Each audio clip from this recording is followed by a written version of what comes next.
seeing anyone? The inspector continued. No, Her father replied. as far as we know, she only had a few girlfriends. Sometimes they would go out for a meal or a film. Sue didn't have any time for a man. She had to work most evenings anyway. Could she have met a man at the Old Lions pub? Hudson wanted to know. Someone who might have bought her a blue French designer dress? Again Mr. Baker shook his head. I think she would have told us, He said sadly. but she did not mention any special man in her life. She was such a pretty girl, His wife sobbed. and she loved pretty clothes, but she didn't have the money for expensive dresses. She was saving most of her money for veterinary school. You see, she wanted to become a veterinarian because she loved animals so much. Sue's father nodded proudly. Yes, my little girl would have made a fine veterinarian. His voice broke. Sue's mother shook her head and mumbled. But now I'm no longer sure about that. Why did she leave her poor cat alone? That's not very nice of her, is it? The inspector rose. He did not want to bother the grieving parents any more for the time being. Thank you so much. He said. I'll do everything to find the person who did this to your daughter. I promise. The first victim's name was Melanie Jordan. She had been a 20-year-old secretary. On the night she was murdered, she had gone out with an old school friend. They had spent a pleasant but unspectacular evening in the city, and shortly after 12 she had said goodbye to her friend.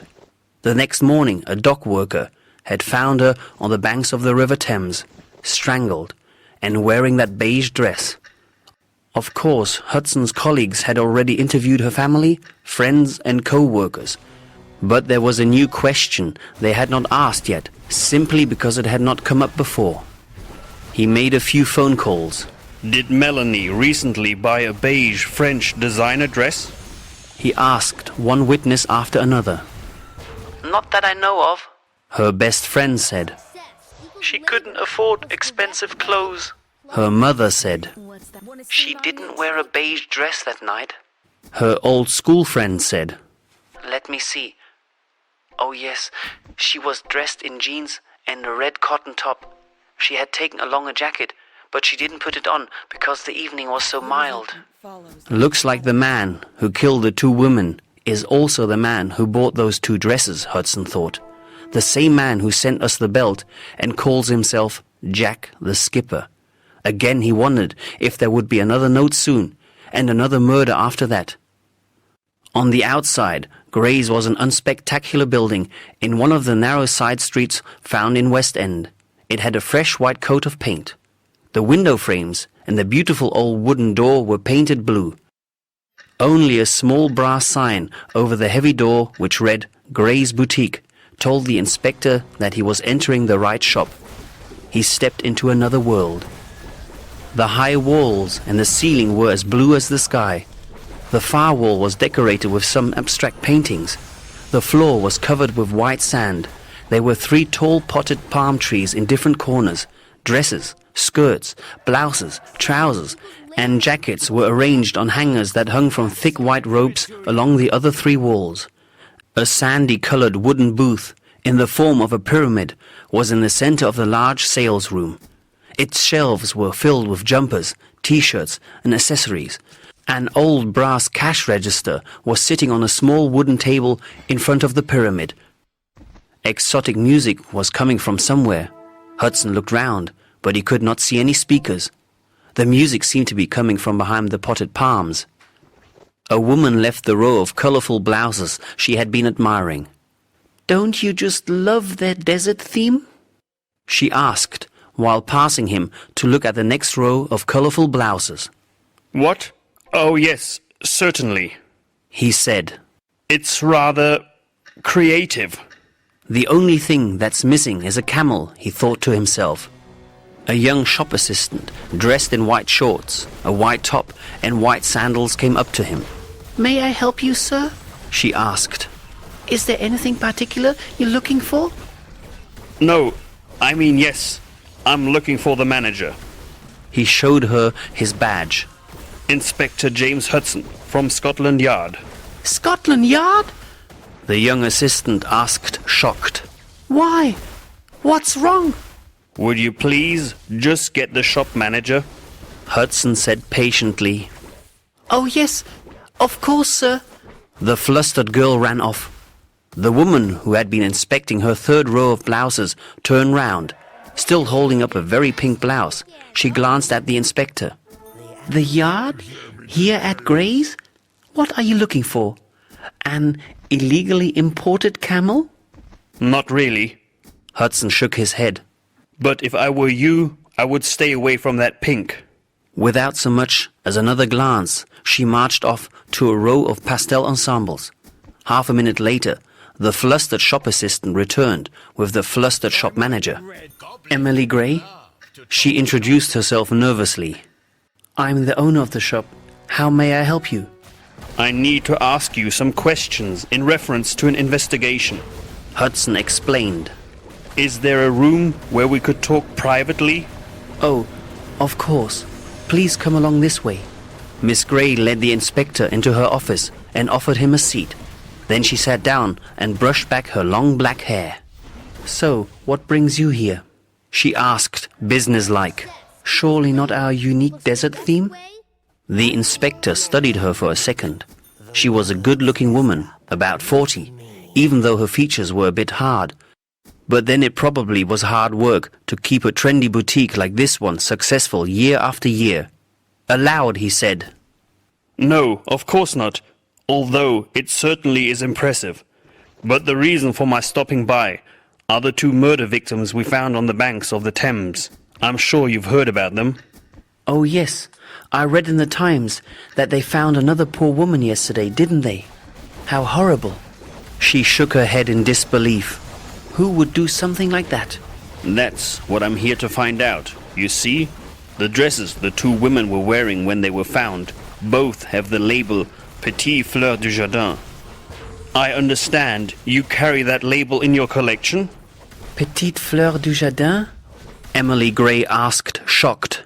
Are you sure? Yes, we carry that label in this year's summer collection. But what does that have to do with... She paused, thoughtfully. Oh my God! Of course! Now I understand. Gray's is the only place in all of London that sells Petite Fleur du Jardin models. That's why it's been so successful here. But the fact that the victims purchased those dresses here doesn't tell you anything about their murderer yet, does it? Hudson shook his head. No, that's exactly the point. They did not buy the dresses. These garments are completely unknown to the victims' families, friends, or co-workers. It seems that the murderer has made them put on these dresses shortly before he killed them. Miss Gray looked aghast. My dresses? He made them put on my dresses? My beautiful Petite Fleur de Jardin dresses? What a beast! How did he kill them? The papers didn't say anything about that. Inspector Hudson was not going to say anything about that either. The media had not been informed of the note by Jack the Skipper and the enclosed belt. This was information that only the police knew and the culprit himself. That's not important now, Miss Gray, he said. What's important is to know who bought those dresses at your shop. I need you to check your bookkeeping to make sure that no dresses were stolen. And I will also need 2 dresses of the exact colors the victims were wearing.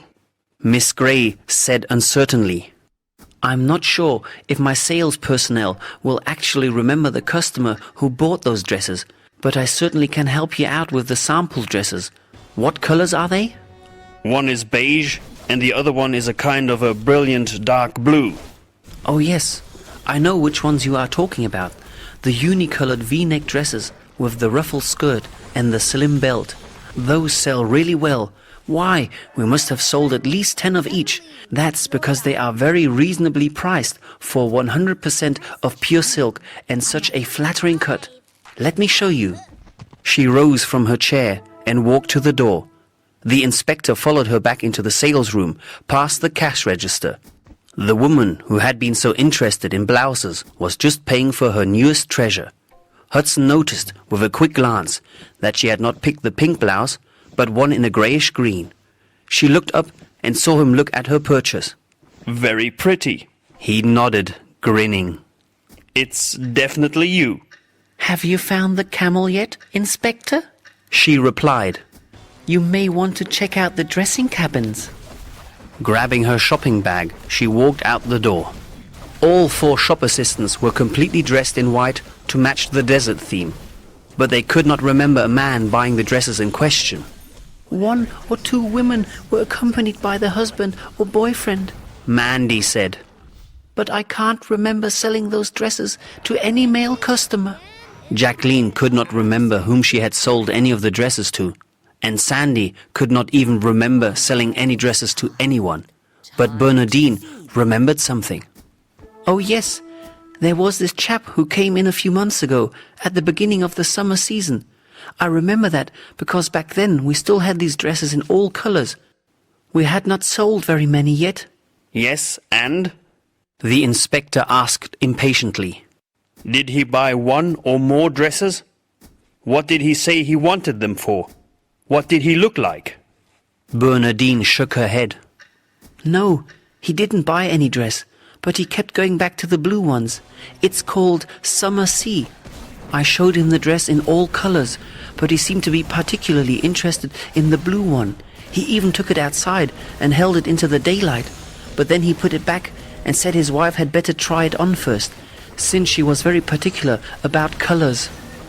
Did he look at the beige one as well? You mean this one? Sahara Sand?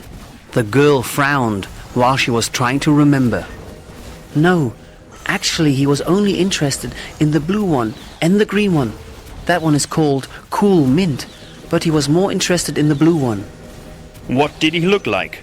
Was he tall or short, blonde or dark? How old would you say he was? Did he wear glasses? How was he dressed?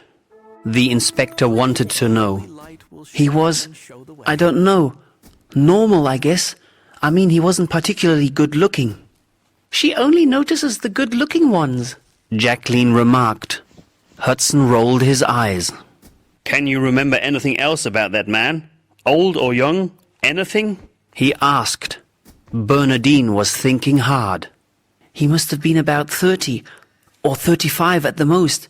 Oh yes, he wore glasses with golden frames, and he was kind of dirty blonde. He was neither tall nor short, kind of in between. Well, thank you. That's excellent. Hudson said. Especially since that chap wasn't good looking, I mean. Jacqueline grinned at him, but Bernadine had not noticed his sarcasm. She was smiling happily. Chapter 3. A Dead Rose and 2 Artists. At noon the next day, Miss Gray called Hudson. She told him that she had personally checked her records of the last months. Nothing, Inspector. She reported. The only thing that is unaccounted for is an old dummy we don't use anymore anyway. A dummy? He asked. Who would steal a dummy? I have no idea. It had been collecting dust in the storage room, and then one day it was gone. Perhaps it walked off by itself. When did it disappear? Hudson asked more out of habit than interest. Oh, about the time I came down with the flu. Let me see. That must have been round Easter. The shop owner stated. Now I compared all sales to our inventory of clothes. Nothing is missing. Not one single item that might have been stolen. All clothes were properly paid for. What about checks and credit cards? How long do you keep records of those? Hudson asked. Forever, She said. They're still all there. But do you really think the murderer would have paid for those dresses with a check or credit card? No, I don't. He replied truthfully. But we have to investigate every possible lead, you know? Yes, I understand that. The boutique owner said. But this will be handled discreetly, won't it? I don't want the police to upset my customers. It might ruin the good reputation of my shop. Of course we will be discreet about it. The inspector assured her. I will personally see to that. So could you keep all your records handy so that one of my men can pick them up this afternoon? You will get everything back as soon as we are finished with it. The 2 dresses as well. She promised to have everything ready to be picked up in the afternoon. Just before she was about to hang up, the inspector said, Oh, just one more question. Who has keys to your shop and the storage area? Only myself. I am always the first person to get there and the last one to leave. Sounds just like my job. Hudson remarked. Thank you so much. Goodbye. Goodbye, Inspector. She hung up. Well, this is one job I won't handle myself, Hudson thought. Sorting through bookkeeping records and dealing with figures is just not my cup of tea. Let me see. Who will be the lucky one to take care of Gray's bookkeeping? The heat wave had finally cooled off and was replaced by rain. The water was pouring down from the sky as if God himself was taking a long, refreshing shower. Hudson drove out of the city center and past the Updike shipyard by the river. He took the shortcut through the industrial area and then some side roads that finally led to the wealthy part of town where he lived. His house was small but exquisite and surrounded by a large lawn and a rose garden, which was his housekeeper's great passion. "It's raining cats and dogs," Miss Paddington said as a sort of welcome when Hudson opened the front door. Who are you telling this? I feel like shaking myself like a wet poodle. He had to sneeze. Miss Paddington hurried off to the kitchen and returned with a steaming cup of hot chocolate. "Here you go, just what the doctor ordered." He gratefully drank a few sips. His housekeeper always seemed to know what he needed at that moment. Thank you, he said. That's delicious. "It's made with real cocoa and a touch of cinnamon. My Aunt Libby taught me how to make it when I was a young girl." Well, God bless Aunt Libby's soul, the inspector said. May she spoil all the angels in heaven with her hot chocolate. "Hope you don't catch a cold, Inspector. But to be honest, I'm glad we finally get some rain after all that sun." You're right. I was starting to feel as if I'm in Florida instead of in good old England, Hudson said ironically. "That's not what I mean. But the roses did not take very well to all that heat. And they are my first painting project. I'm working on a still life, a perfect single rose blossom in a glass vase. I'll call it Rose in Glass." How fitting, the inspector remarked dryly. "Yes, isn't it?"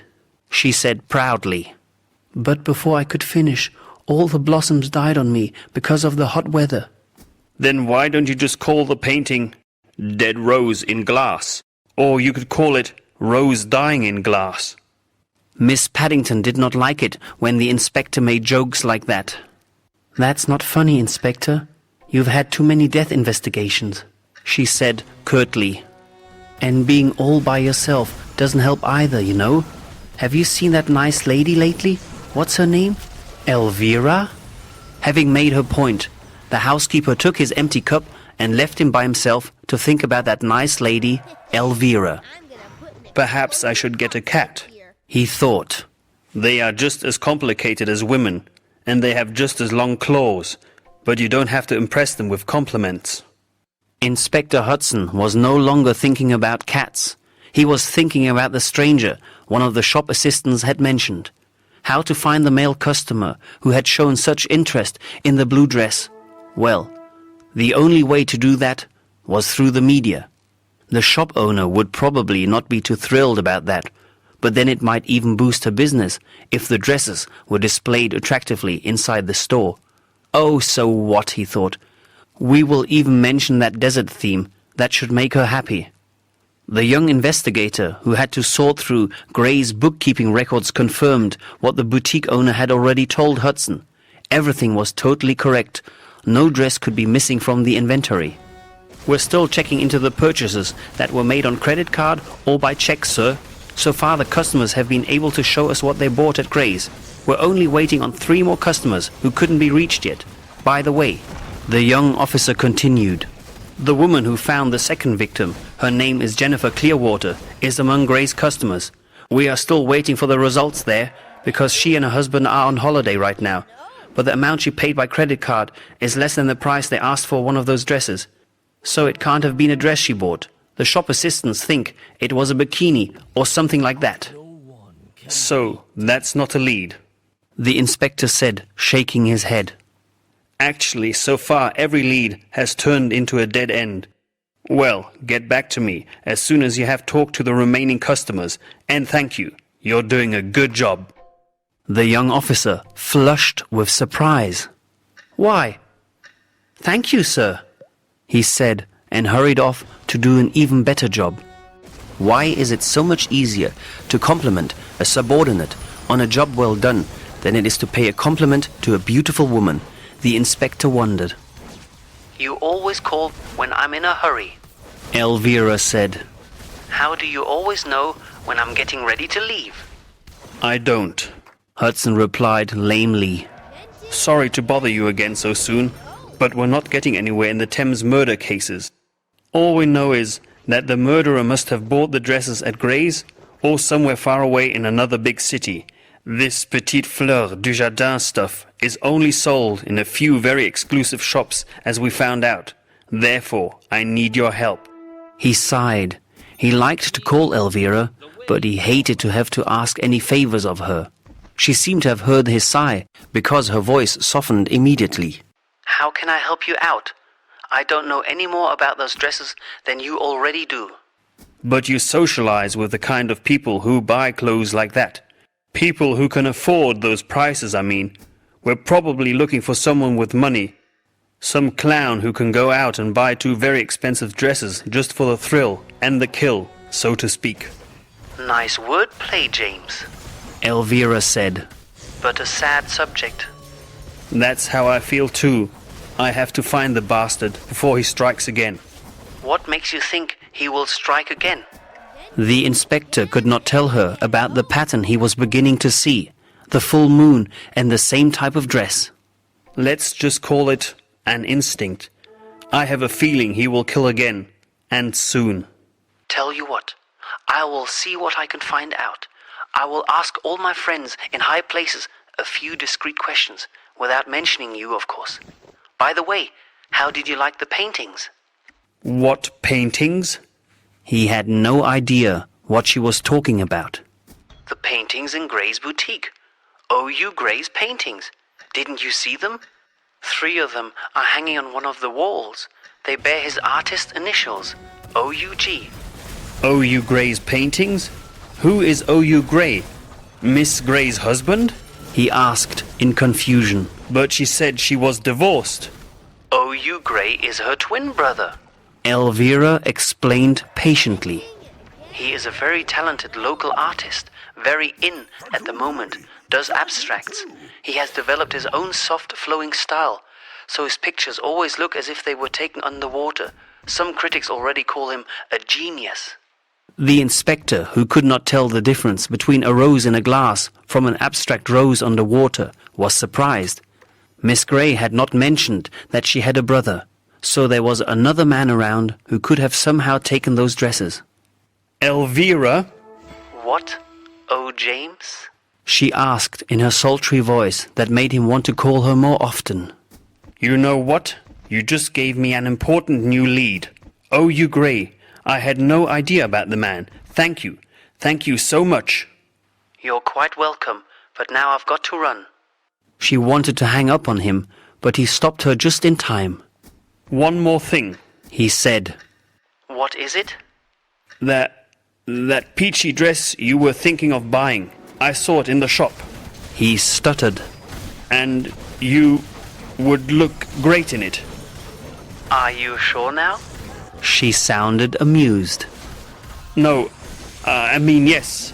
I mean beautiful. I really wanted to say that. You would look beautiful in that peach-colored dress. Like a beautiful peach. You mean like a petite pêche du jardin? She chuckled. Well, I didn't mean it as a joke, he said stiffly. James, that was the sweetest compliment I ever heard. No one has ever called me a beautiful peach. Now I will definitely have to buy it. It's all your fault if I spend half of my monthly income on that peachy dress. Have a nice day. They rang off. He had done it. He had paid her the sweetest compliment she had ever heard. James Hudson leaned back in his office chair, doing nothing but savor the moment. O.U. Gray had the same black hair, blue eyes and features as his twin sister Emily, but his face was softer and he seemed younger than her. He was dressed casually, in jeans and a black jersey shirt. Now he is a man that young Bernardine probably considers good-looking, James Hudson thought. But he doesn't look as if he could run a successful business the way his sister does. "Come on in, Inspector." Gray led Hudson into his living room. "Do you care for a cup of orange pekoe? Or a glass of lemonade?" He pointed at a glass jug. No, thank you. I won't take up much of your time. I just have a few questions. Gray poured himself a glass of freshly made lemonade. He took a sip of the pale yellow liquid. "So, what brings the famous Scotland Yard Inspector Hudson here, to my modest home?" I wouldn't exactly call it modest. Hudson replied, looking round the huge room with the high ceiling. The walls, the marble floor, and the leather furniture were all white. A few white decorative vases were placed here and there. Even the photo books on the coffee table had white covers. The only splash of color in the room was a great big rug in the center of the room. All colors of the rainbow were woven into its beautiful pattern. Pointing at it, the inspector remarked, That's a nice piece. It looks like an Indian pattern. "It is." Gray nodded. "I bought it at an Indian reservation in Arizona. It is handmade and the colors are all natural, no chemicals at all." Very beautiful. Hudson commented. But I don't see any paintings on the walls. I heard you're an artist who has made quite a name of himself. Gray put down his glass and smiled. "Who told you that? That's a bit of an exaggeration, I'd say. I'm just using my own watercolor technique, that's all. And I don't like to display my own art in my own living room. It's like bringing your work home, if you know what I mean." Either he really is too modest, or he thinks so highly of himself that he does not want anyone to know what he really thinks of his own art, Hudson thought. But the man seemed nice and easygoing enough. "Well, I'm sure you didn't come here to discuss artwork, did you? So, what brought you here, Inspector?" I'm investigating into the Thames murder cases. Hudson replied. I need to ask you what you did 3 nights ago, Sunday night between 11 p.m. and 3 a.m. on Monday morning. Gray looked genuinely shocked. "That sounds as if you suspect me of killing those poor women. But that's totally absurd, Inspector. What did I do to be suspected of such a horrible act?" I didn't say we suspect you or anyone else for that matter. The inspector said calmly. I just have to eliminate all persons who could have anything to do with the 2 crimes. So what did you do during the time in question? Frowning, Gray stared at the white ceiling. "Let me see," he said thoughtfully. "When did you say it was? Sunday night? What did I do that night? Oh yes, it was really hot that day, and so I spent the whole day by the pool at my sister's house. After supper, I went home. That was about 10 o'clock. Then I worked a bit on a painting and watched a late film on television, an American film. It was called The Magic Touch. After that, I went to sleep. That was about 3:30 a.m. So you were by yourself? Or can anyone verify what you just told me? Gray shook his head. "No, I'm afraid not. I was by myself. But that's absurd, Inspector. I can tell you what happened in the film." That won't do. You could have taped it on a video recorder and watched it later, you see? That's not an alibi. Gray jumped up and walked over to the window. He was clearly irritated and upset. "I have nothing to do with those horrible murders," he exclaimed. "Had I known that some woman would get killed Sunday night and that I would be suspected, I would have made sure to get myself a watertight alibi." He stared out of the window and suddenly turned round. "But wait, my neighbor. She may have seen me paint in my studio. Ask her if she saw me through the curtains. And I always listen to pop music while I paint. Sunday night, I put on some music. I kept the window open because it was still so hot in the flat. I believe she also kept her window open, so she may have seen me paint and heard me sing along to the music. The inspector got up. Yes, I'll do that. She may be your alibi. Say, do you have any keys to your sister's boutique? No, sir. Why should she give me a spare key? I have nothing to do with her business. Unfortunately, I'm not good with money and figures. I never developed the left side of my brain, I guess. He smiled and shrugged. My mother always wanted me to become a businessman. Now I paint abstract watercolors. Oh well, you can't please them all, can you? No, you can't. The inspector said. Well, thank you so much for your time, Mr. Gray. We'll see what your neighbor has to say. What's her name? Mrs. Kennedy, I believe. I don't know her very well. We just say hello when we meet downstairs. She is an old lady living by herself. The old lady did remember seeing Gray through the white cotton curtains of his window. Yes, sir. He was sitting there, painting all right, when I was watering my balcony flowers before going to bed at 11:30. In that heat, you have to water them twice a day, you know. And the young gentleman over there was concentrating on his painting, singing. Mind you, he wasn't being loud. He has very good manners. You could barely hear him. He's really well educated. And in addition, he is good looking too. I wonder why he hasn't married by now. Of course, most young women have a job these days, but that isn't what they're really after, is it? I think they still want to get married deep down in their hearts. I mean, Inspector Hudson hastily thanked her and fled the scene. The final results of the checkup on Gray's customers who had paid by check or credit card did not offer any new clues either. All the purchases of dresses, blouses, skirts, and bikinis matched up. I couldn't find anything that looked suspicious, sir, the young investigator reported to Hudson. Only 2 women bought one of those blue dresses on credit card, and both still have their dress and the belt that comes with it, as they showed me.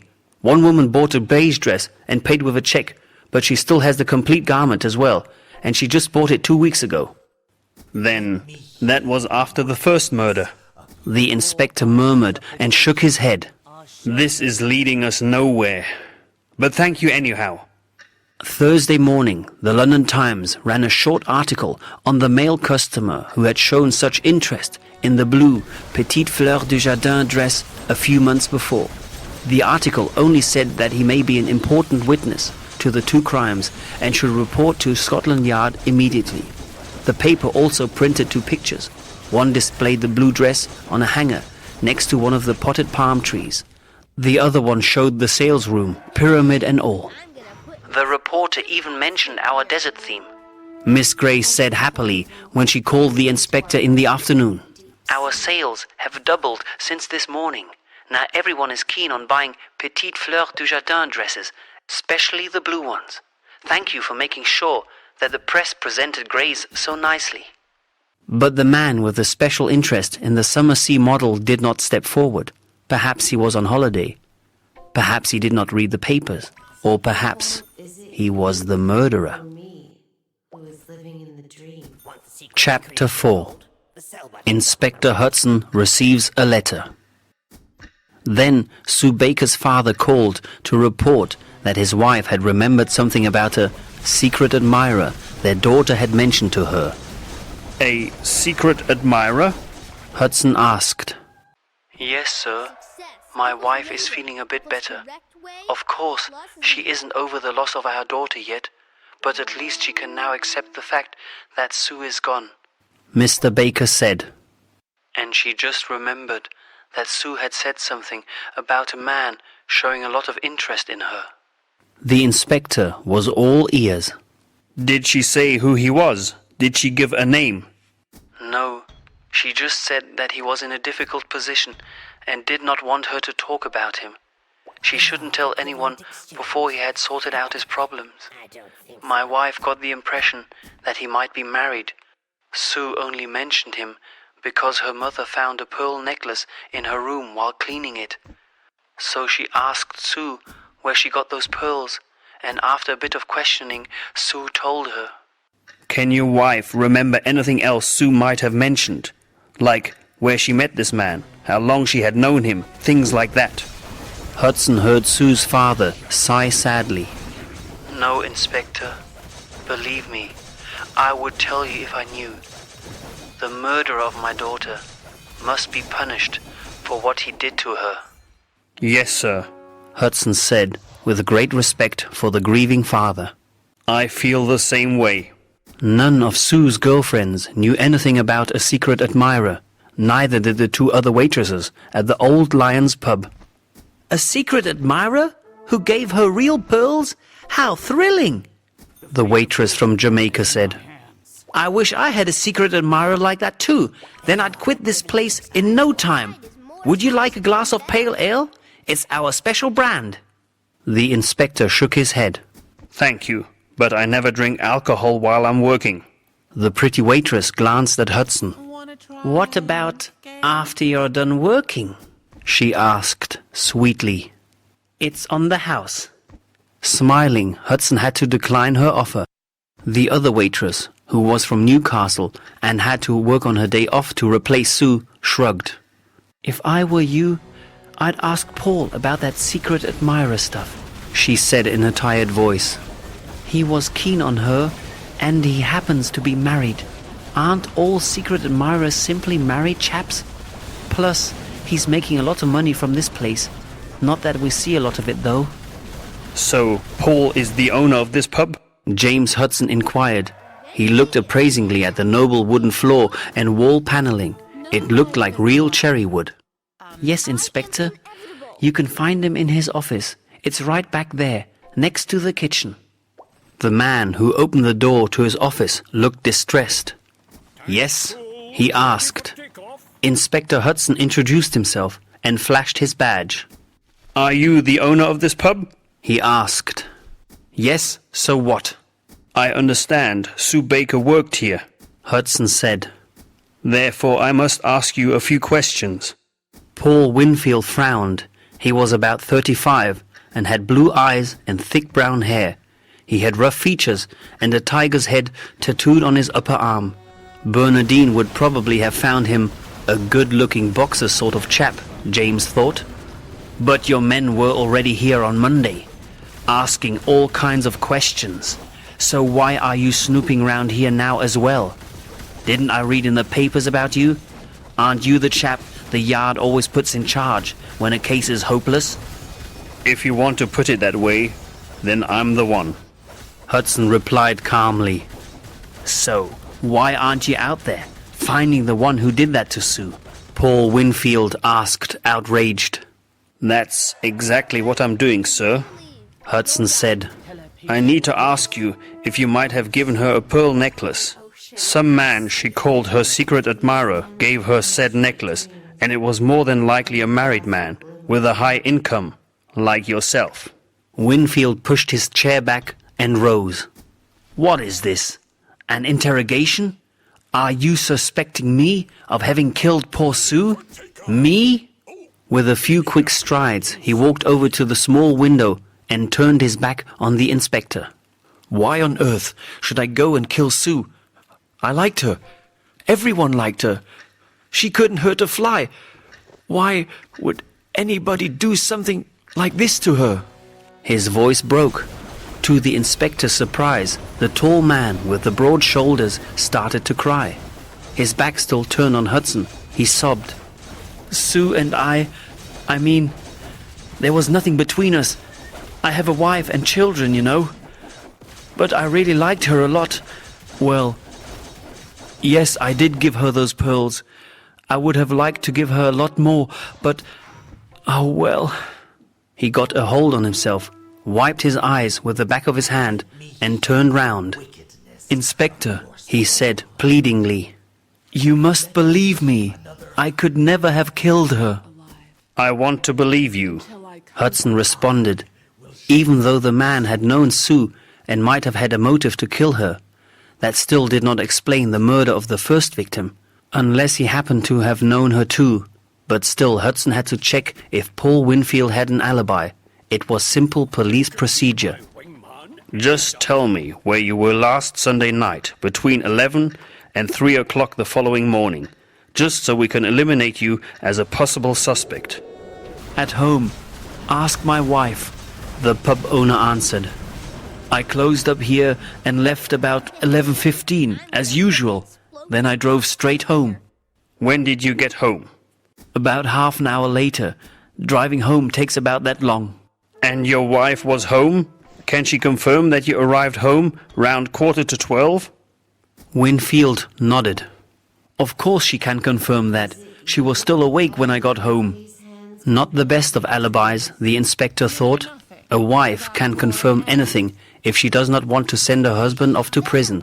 Moreover, if the pub owner had been quick, he could have given Sue a lift and strangled her inside his car. Then he could have dressed and dumped her body by the river, which was only a few minutes' drive away from the pub. He would still have made it home without losing enough time for anyone to notice. Can anyone else confirm your times? Did anyone see you leave the pub or arrive home? Any neighbors? Winfield frowned and shook his head. No, not that I remember. Hudson thanked him and left. He was lost in thoughts. The man did not have much of an alibi, but he also did not have much of a motive. Also, there did not seem to be any connection between him and the first woman who had got killed over 5 weeks ago. So, Inspector, did you find the secret admirer you were looking for? The waitress from Newcastle called after him on his way out. When he turned round, she was wiping down a table, smiling knowingly at him. Of course, Mrs. Winfield was able to confirm that her husband had come home about 11:45 on Sunday night and had not left the house until the next morning at 7. What's all this about anyhow? She asked, upset. Why should he have anything to do with the murder of one of his waitresses? Just a routine check, madam. The inspector answered discreetly. After all, he did not want to be responsible for the breakup of a marriage. Friday afternoon, the mysterious stranger who had been so interested in the blue dress rang up Scotland Yard. The call was transferred over to Hudson's line. After Hudson had taken down the caller's name and address, he asked the man, So, you are the male customer who was looking at the blue dresses at Gray's boutique a few months ago? Yes, I think so. The man, whose name was Mr. Graham, said nervously, Even though I have no idea what this is all about, but I did go to Gray's a few months ago to find something for my wife's birthday, and I saw a blue dress I thought she might like, but she is very particular about colors, and so I ended up putting it back. I'm glad I did. She just bought herself an olive blouse at Gray's. I never would have picked that color for her, but that's my wife. An olive blouse? The inspector asked. He dimly remembered the woman who had been looking at the rows of blouses when he had stopped by Gray's early this week. Yes, she calls it olive, but I would say it's a sickly greenish grey. I may have met your wife when I was at the boutique this week, Hudson said, astonished. That's possible, sir. Usually she ends up buying pink stuff, but when she came home from her last shopping tour, she said one of those blokes from Scotland Yard had walked in. He had had nothing better to do than tell her not to buy that pink blouse she had picked out. Flustered, Hudson apologized. I'm sorry if I have offended your wife, Mr. Graham. I just thought that pink was a touch too pink. But of course, it was none of my business. Well, I'm glad you told her, Inspector. Graham replied. She actually looks surprisingly good in that olive blouse and is very pleased with it. She said that Inspector from Scotland Yard may have been rude, but that he had a good eye for colours. The letter arrived on Saturday. It was addressed to Scotland Yard, London. There was neither a street address nor a postal code on the envelope. Hudson's home phone rang the minute he was starting on the breakfast Miss Paddington had prepared for him after letting him sleep in. The Yard called him in to take a look at the package bearing Jack the Skipper's handwriting. He glanced at the tempting scrambled eggs with fried sausages and tomatoes, the steaming toast and the fresh biscuits, and sighed. Then he hurried over to his office. The envelope was already waiting for him on his desk. The inspector took one look at the small package and knew what was inside. The printed letters and the incomplete address told him enough. The arrogance, he murmured while opening it carefully. The arrogance of not bothering to even write a full address. He considers himself to be too important for that. He knows we were waiting for his second letter and expects us to recognize it immediately. Cautiously, he took out a folded sheet with the help of tweezers. And we do. We do exactly what he expects us to do. Scotland Yard had indeed been waiting for a second note from Jack the skipper, and the secretary, who handled all incoming letters, had been alerted to be on the lookout for an envelope just like this one. So she had sent it on to Inspector Hudson before even opening it. He unfolded the piece of paper and read the printed text. "Hello, Inspector Hudson. I heard they put you in charge of my case. If you really are as competent as they say, then why haven't you knocked on my door yet? The second lamb choked on this blue belt. Just check the marks on her pretty neck, if you don't believe me.